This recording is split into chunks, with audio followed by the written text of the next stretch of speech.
Uno scherzo di cattivo gusto o una reale minaccia? Certo è che una barista di Castelfranco, in una cassettiera che aveva lasciato fuori casa, ha trovato una lettera anonima dai toni intimidatori.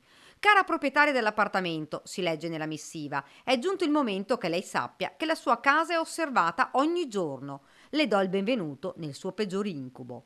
Parole conosciute che riportano ad una serie TV dal titolo L'Osservatore, che fra l'altro si ispira ad una storia vera. Spaventata, la barista si è recata dai carabinieri per sporgere denuncia.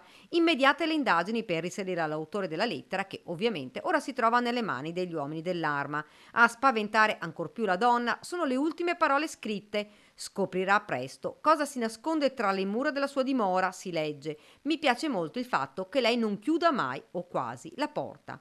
Troverà una sorpresa e lei ammette che davvero non chiude sempre la porta. Qualcuno davvero la sta controllando? Se l'intento era di metterle paura, c'è riuscito, ma ora saranno i carabinieri a dover chiarire quello che sembra davvero un piccolo giallo.